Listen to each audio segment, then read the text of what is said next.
Gimana, ngantuk? Lumayan. Alhamdulillah.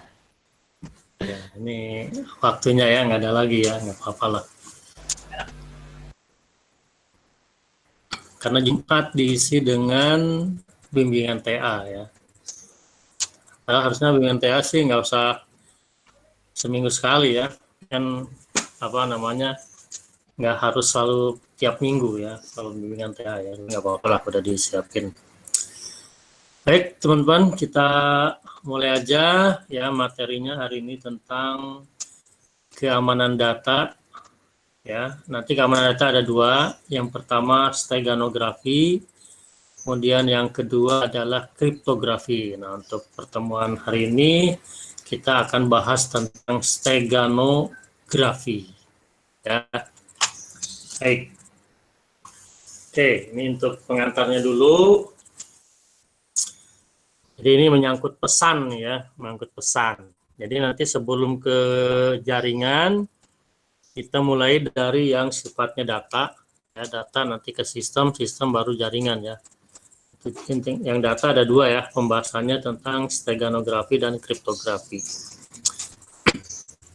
Baik, jadi pesan, kita bahas dulu tentang definisi dari pesan ya. Pesan adalah data atau informasi yang dapat dibaca dan dimengerti maknanya. Ya, pesan dapat berbentuk teks, gambar, suara, ataupun video. Ya. Nah, pengamanan data dapat dilakukan dengan dua cara, yaitu yang pertama adalah steganografi, ya, yang kedua adalah kriptografi. Ya, di kripto itu berarti di apa ya? Jadi tidak bisa dibaca dengan mudah gitu ya, di kripto. Oke. Untuk steganografi sendiri ini berasal dari bahasa Yunani ya. Jadi ada kata steganos yang berarti menyembunyikan dan graptos yang artinya tulisan ya. Jadi kalau digabungkan kurang lebih artinya adalah tulisan yang disembunyikan. Ya. Itu awalnya ya. Karena awalnya dulu kan rata-rata berupa tulisan. Kalau sekarang kan ada namanya digital media ya. Jadi nanti bisa berupa video ataupun gambar ya.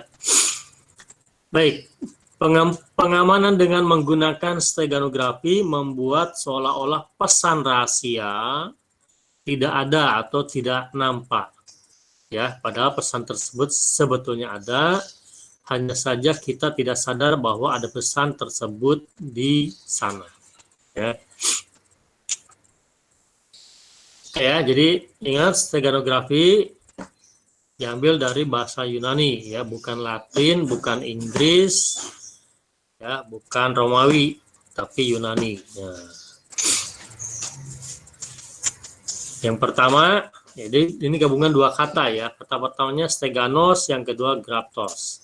Steganos artinya menyembunyikan, sedangkan graptos artinya tulisan ya.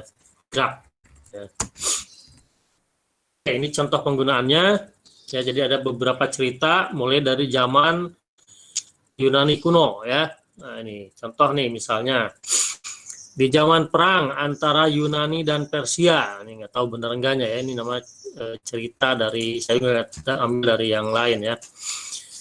Pesan rahasia itu disembunyikan dengan cara menuliskannya di meja mebel atau furnitur ya, gitu. Jadi di meja, mungkin bagian dari meja bisa di lacinya, bisa di pinggiran meja, ya. Nah itu ada dibuat tulisan, kemudian tulisannya dilapisi dengan lilin atau wax sehingga tersamarkan, tidak terlalu kelihatan ya. Jadi ketika jadi mejanya nanti akan dikirim. Ya, soalnya mungkin ada yang ngirim meja atau beli ya. Kemudian biasa kalau melalui gerbang misalnya ada pemeriksaan, nah itu dianggap soalnya nggak ada apa-apa ya. Padahal ada pesannya di situ ya. Jadi ketika diperiksa pesan tidak nampak, akan tetapi sesampainya di tujuan pesan tersebut dapat diperoleh kembali dengan mengupas atau mengerok lilin yang melapisi. Nah, baru kelihatan ya, baru kebaca. Oke, contoh lain di zaman Estalize. Ini zaman apa ya?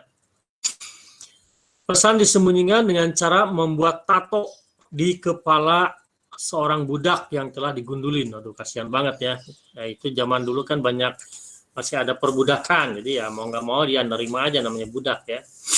Oke, jadi kepalanya digunduli, lalu dibuat tato, pesannya apa, bisa berupa tulisan, bisa berupa gambar, kemudian ditunggu sampai rambutnya numbuh, ya, baru si budaknya dikirim tuh ke apa namanya, ke tujuan, ya.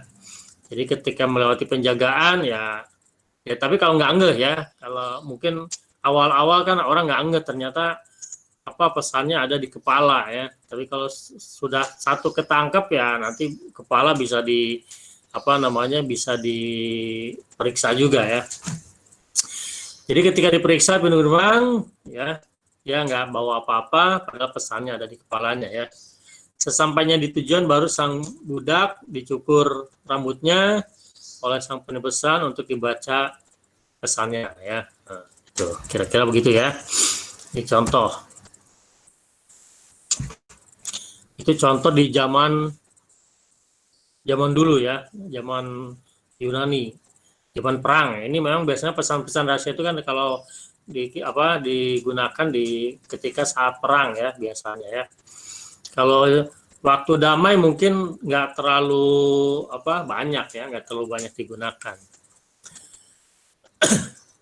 Kalau mungkin yang sering digunakan ini ya kode Morse ya, kode Morse.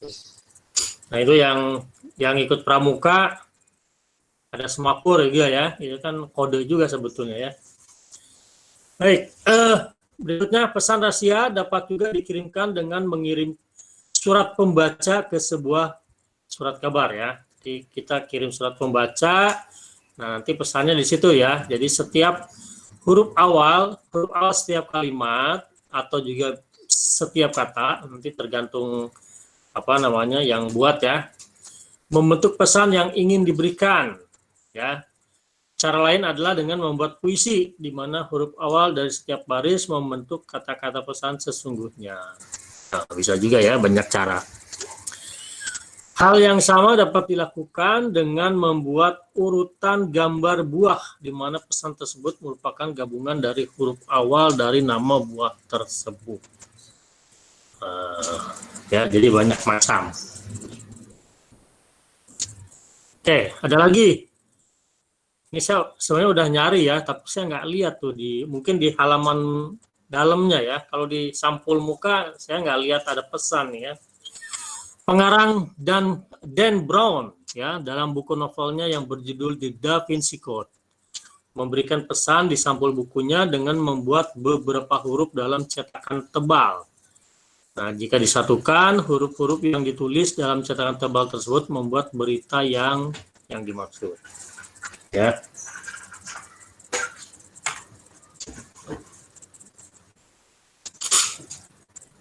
Baik. Kalau mau dilihat ya Da Vinci Code, saya sih tadi udah lihat. Coba kita lihat lagi ya. Oh ya, ini slide-nya udah saya upload ya, ada di sini ya. Nah, ini nanti ada tugas. Ini yang pertemuan pertama juga udah saya upload ke Pijar ya, silakan di download. Oke, ini judulnya apa? Ada filmnya juga ya. Nomornya siapa? Tom Hanks ya kalau nggak salah ya. The Da Vinci Code. Vinci Code. Lukisan ya? Ya, cover book. Coba.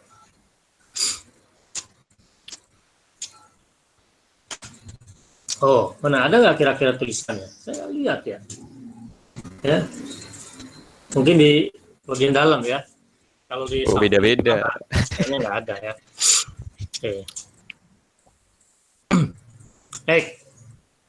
Nah, sekarang karena zaman digital, ya, steganografi muncul dalam bentuk digital watermark ya. Kalau kita pakai Office ya, itu juga kita bisa bikin watermark ya. tanda digital ya. Jadi semacam copyright itu ya. Jadi tanda digital yang disisipkan dalam gambar atau suara bisa juga ya. Hak cipta copyright dari gambar dapat disisipkan dengan menggunakan high bit dari pixel yang membentuk gambar tersebut ya.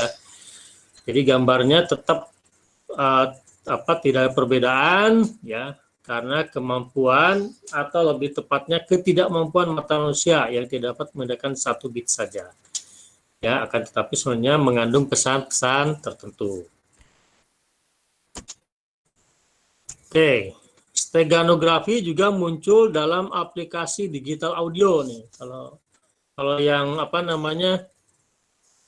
suka beli lagu gitu ya, itu biasanya memang ada itunya ya, ada semacam jadi kayak tanda ya, ditandain gitu ya. Jadi kalau misalnya kita mendapatkannya bukan dari beli ya, tapi dari ngopi biasa, itu bisa nanti ketahuan ya. Film juga sama ya, film juga seperti misalnya untuk melindungi lagu dari pembajakan. Nah ini ya, contoh lain adalah menyisipkan informasi sudah berapa kali lagu tersebut diputar atau didengarkan ya, dimainkan ya, atau lebih tepatnya ya. Setelah sekian kali didengarkan, maka pengguna harus membayar sewa lagu ya, meskipun katanya pendekatan ini masih bermasalah. Oke, nah ini contoh nih ya, kelihatan nggak nih ya, cuman ini huruf besarnya ini ya agak-agak samar nih, karena kita kan dapat capture ya. Kalau aslinya sih harusnya agak-agak kelihatan kan, ini pakai tebal nih ya, bold ya, ini M ya, ini kan ininya, ini pesannya made it out send money ya. Ini M, lalu A, lalu D-nya di sini, lalu E-nya ternyata huruf besar ya, E-nya ya. Oh, jadi ini yang ditandain dia pakai underscore ya. Nah, ini ya. M, A, lalu D, E, made, lalu I-nya mana nih? Oh, ininya I, ini. Made it ya. Made it. Mana lagi? Oh, ini O ya. O, lalu U, T. Nah, ini pokoknya hasil akhirnya ini ya. Made it out send money. Gitu ya. Ini contoh. Ini mungkin bisa jadi ini pesan di mana, atau artikel di surat kabar bisa jadi ya.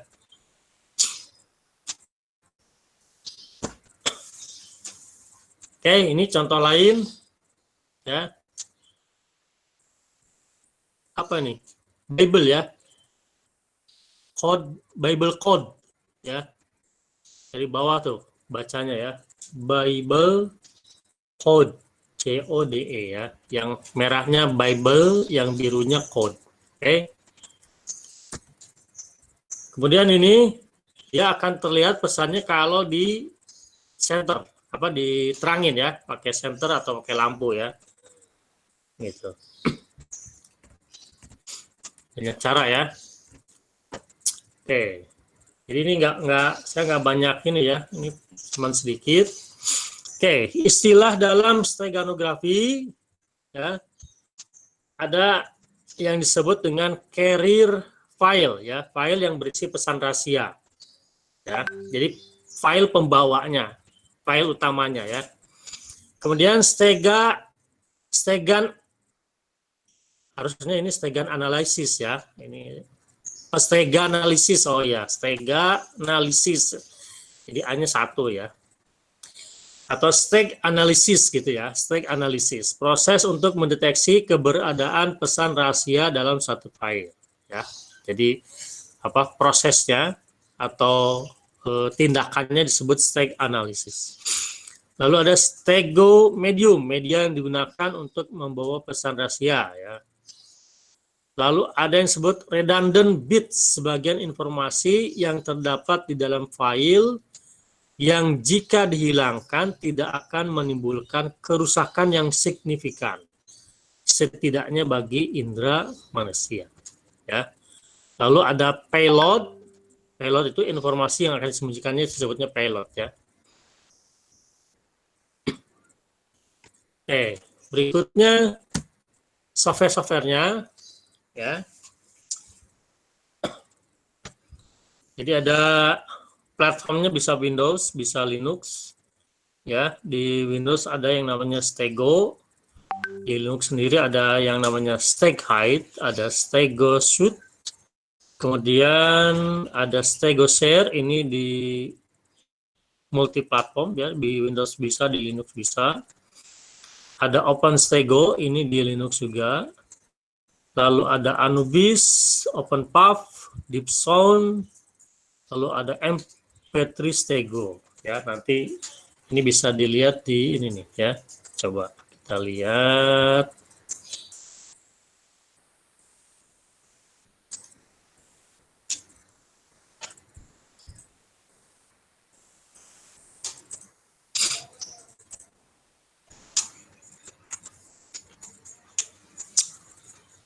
Oke, ini daftarnya lebih lengkapnya di sini ya. Saya nggak ambil semua.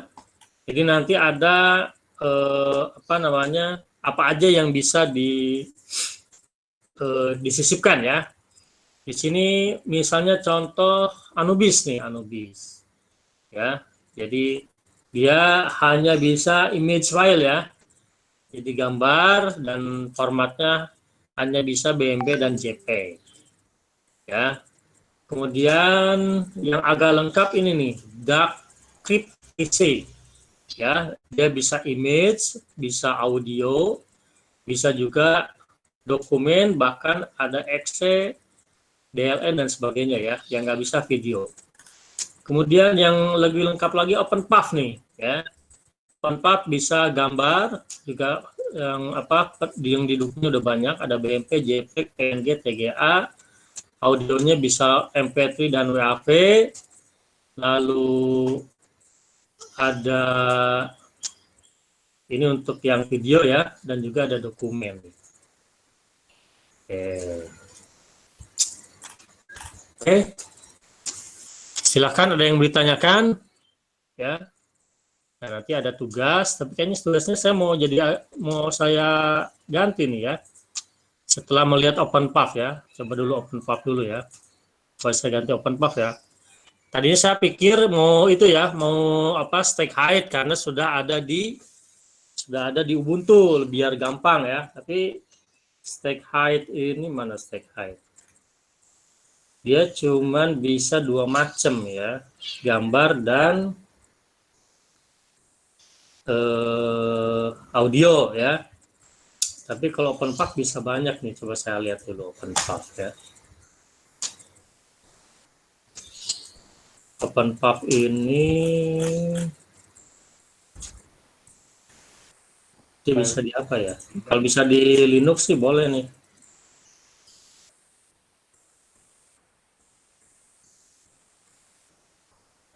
Microsoft Windows ya nggak jadi deh. Ya. Tetap StegHide aja ya. Jadi ini ada tugas. Ya, jadi tugasnya membuat tutorial StegHide ya yang ada di Linux Ubuntu ya. Nanti kira-kira tugasnya ya isinya pertama pengantar dulu ya. Kamu jelasin nanti ya apa itu StegHide, terus fiturnya apa saja, bisa ngapain aja. Kemudian nanti cara melakukan instalasinya di Linux ya di Ubuntu. Lalu cara menggunakan.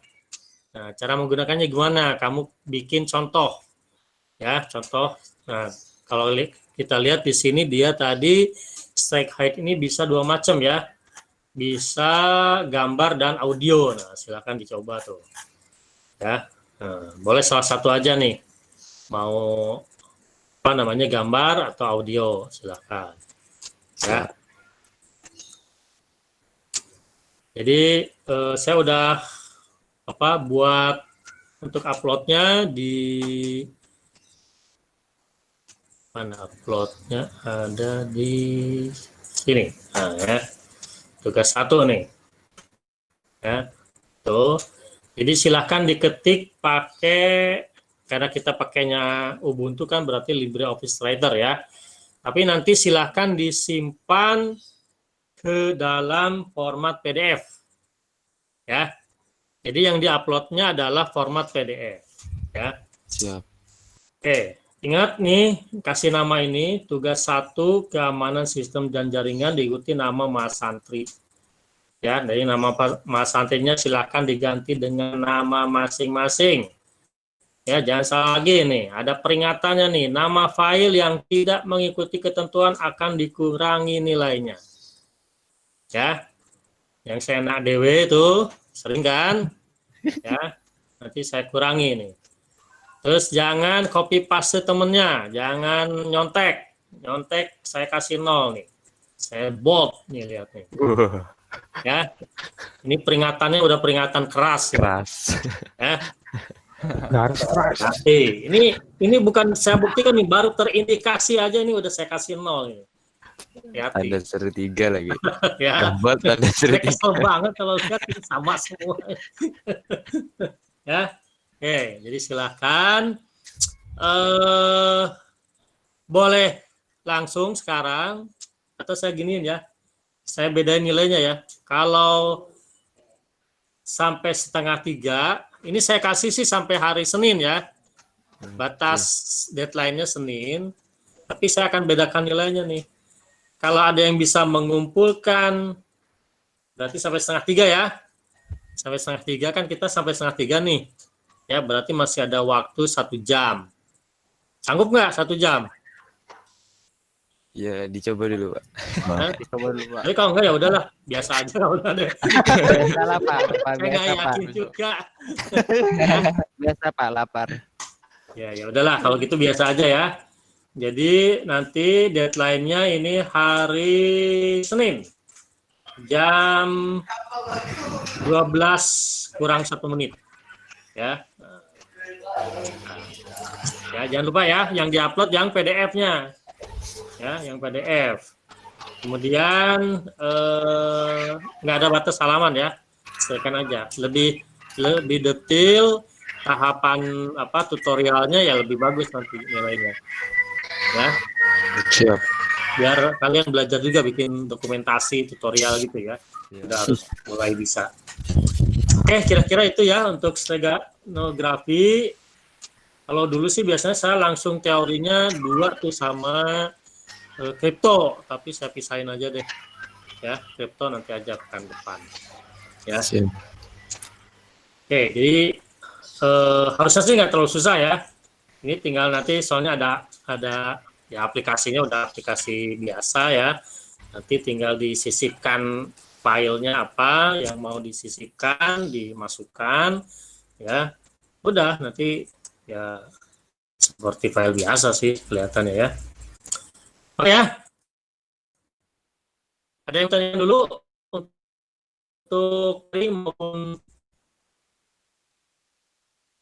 tugasnya?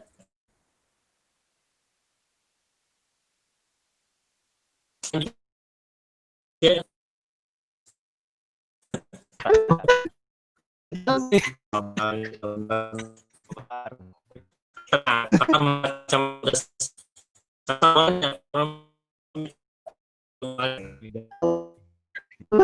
Ini sih tadi,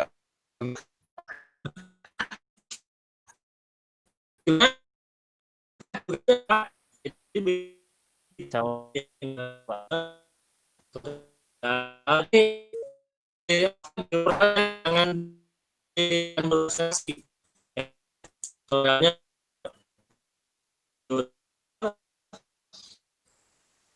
ya pertama biasa pengantarnya dan dalam apa ada ya instalasi kalau dikonfigurasi ya instalasi gimana cara menggunakan ya misalnya kamu di situ atau video. Oke.